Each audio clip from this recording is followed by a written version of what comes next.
A ver, le quiero preguntar por las sanciones. ¿Cuántas hubo hasta ahora por el uso irresponsable del agua? Bueno, de la semana pasada que se empezó a actuar en forma más estricta a la fecha, yo todavía no tengo la información, la voy a tener seguramente mañana, cuando está el acuerdo de directorio. ¿Pero hubo cortes de suministro ya? Hubo, pero no muchos, son esporádicos. Por eso digo, porque la mayoría de la población conscientemente está tratando de evitar esas actividades, las está evitando. Y aparte, para el corte de servicio hay que encontrar a la persona o a la familia 2 veces en infracción. Pero y tiene que, seguro, y si está dentro de la propiedad, cortar de afuera. Además, el corte de servicio no es algo que busque no es el algo organismo. que pero ya lo tuvo que hacer, hubo corte de servicio. Ya hubo que hacer. Pero habitualmente, fuera de estas medidas restrictivas de uso, ocurre por distintas razones, por no pago, esas son medidas que son dentro de lo habitual del giro de la empresa. Que cuando uno firma el contrato con la empresa del servicio del agua potable, ya sabe que puede ocurrir, ¿verdad? ¿Qué tiene que hacer la gente que quiere denunciar un uso indiscriminado del agua en su barrio o en su calle? Bueno, tiene que llamar a un 0800 que se publica en la prensa.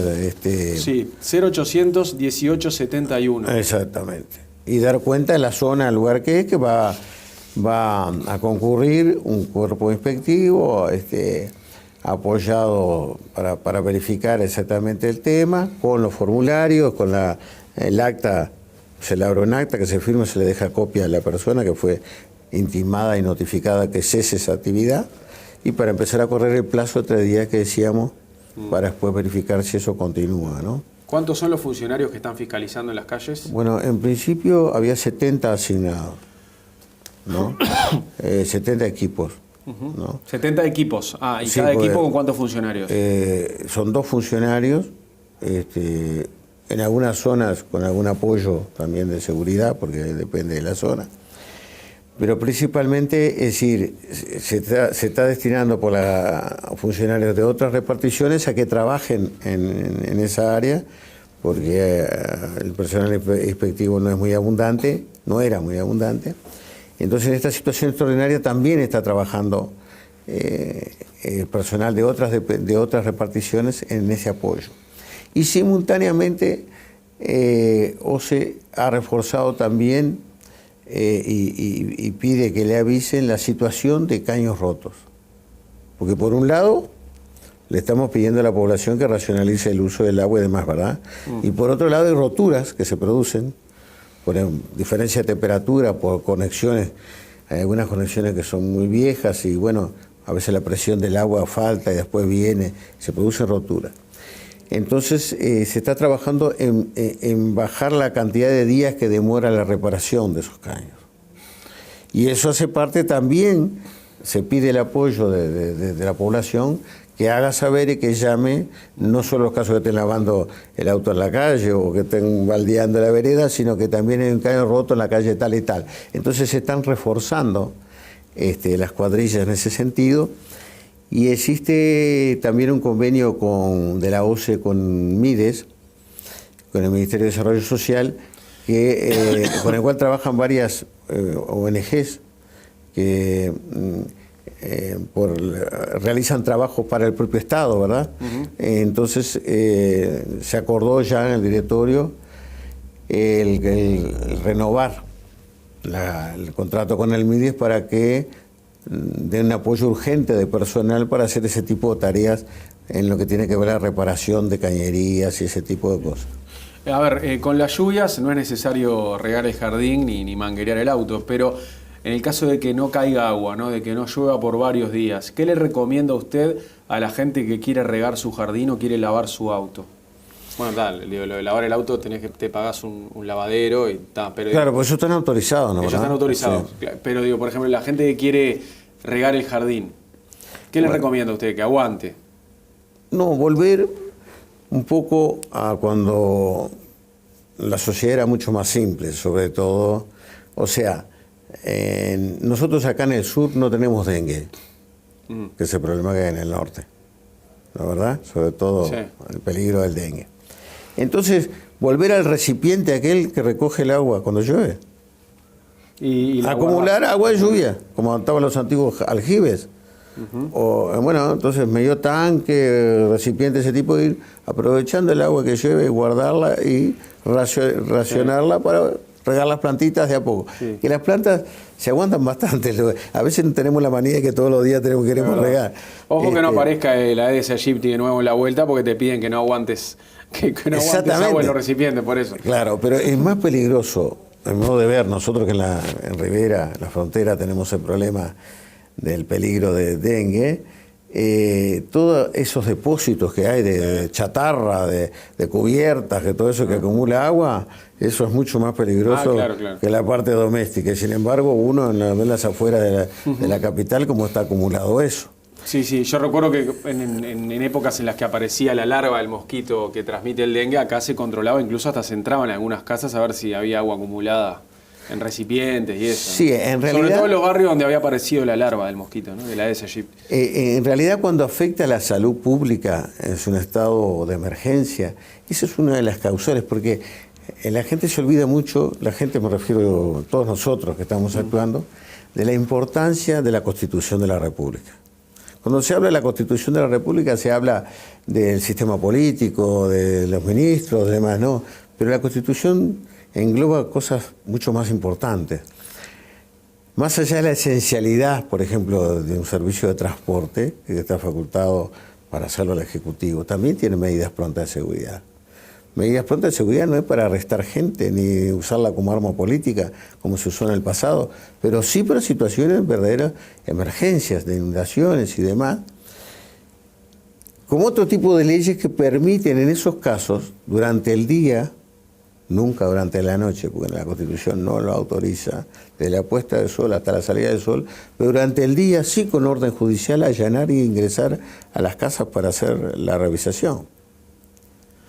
Es decir, ¿por qué? Porque hay un interés general, un interés público, un interés de salud del bien común de la sociedad, que prima ahí sobre el interés individual, sino yo abroquelo acá dentro de mi casa y yo riego todas las plantas que quiera y no.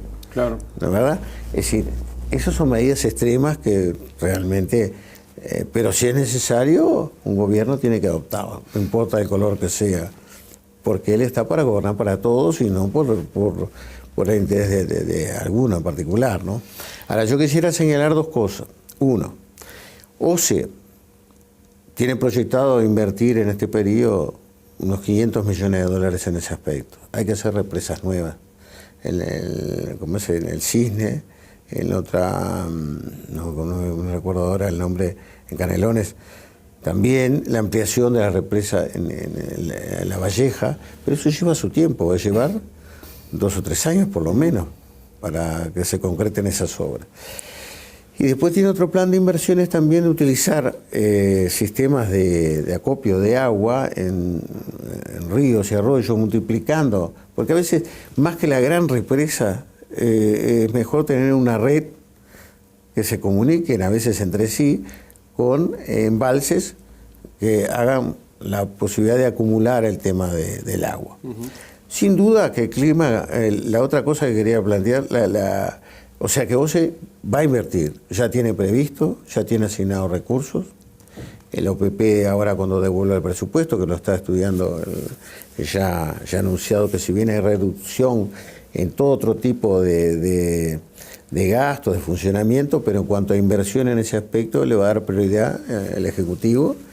Y OCE también está de acuerdo, por supuesto, porque es esencial eso con miras de futuro y evitar que se repita esta situación. Y por otro lado, le quería señalar la realidad del cambio real climático que existe. Reitero, al norte del Uruguay no hay problema de faltante de agua, ni en ríos, ni arroyos, ni para la producción. En algunos lugares que sale muy poquita agua, perforaciones potables que hay que mejorar, en el Rivera Profundo, Cerro Largo Profundo, en Tacuarembó Profundo, bueno, pero eso ya es endémico por la propia orografía que tenemos. Y vemos lo que está sucediendo en el Brasil.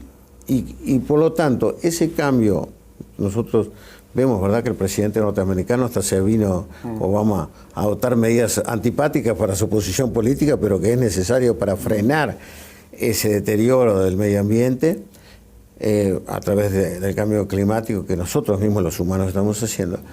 Yo quiero dejar sentado aquí una vez más, el acuífero guaraní que los otros países están mal utilizando o mal aprovechando, descuidando por su cuenta, es el mismo que tenemos nosotros acá como reservorio de agua potable al norte, de agua dulce, mejor dicho, al norte del río, al norte de la República. Y por lo tanto creo que sería un tema que debería encararse como un tema de seguridad nacional. Un tema en el cual tendría que intervenir, aparte de un organismo ejecutor como es OCE, en lo que tiene que ver del agua potable, pero el Ministerio de Defensa, el Poder Ejecutivo, tendría que, el Ministerio de Relaciones Exteriores, ajustar medidas para que diversos tratados o protocolos de utilización o de controles, así como se discute el río Uruguay, si la pastera contaminó o no contaminó, pero el acuífero guaraní tenemos que agudizar, porque en esta región la salvación de vida para todos nosotros y de futuro también para la humanidad. En el Brasil ha habido intentos, que hasta ahora los están frenando, de embotellar el agua del acuífero guaraní y exportarlo a Cercano Oriente. ¿No? Pero nos va la vida en preservar este líquido elemento que es fundamental para todos, ¿no? Muy bien, Milibaldo, muchísimas gracias por visitarnos hoy. Bueno, gracias a ustedes por la oportunidad, es un gusto estar en contacto con todos ustedes están por internet, ¿verdad? Sí, sí. A todos los internautas y decirles, bueno, que estamos a las órdenes, que siempre hay que hacer la gestión ante el organismo y si realmente hubiera dificultades en alguna repartición o no llega, bueno, que nos hagan llegar a través del teléfono o a su vez a nivel de directorio, porque los 3 integrantes del directorio estamos dedicados a esto en cuerpo y alma. Queremos que las cosas salgan bien. Yo me integré al organismo en representación de la oposición política, pero en realidad una oposición constructiva. Nosotros queremos constituirnos en esa especie de masa crítica que permita mejorar la gestión que hace la propia mayoría. Porque yo que estuve en posiciones de gobierno, ¿verdad? Siendo gobierno, valoré siempre que la buena oposición que plantea propuestas o mejoras en lo que uno está haciendo es de muchísima utilidad y valor, sobre todo para atender a la ciudadanía, que repito, es la que paga el funcionamiento de los servicios y merece el mejor servicio que podamos. Fue un placer tenerlo por acá, que pase bien. Igualmente.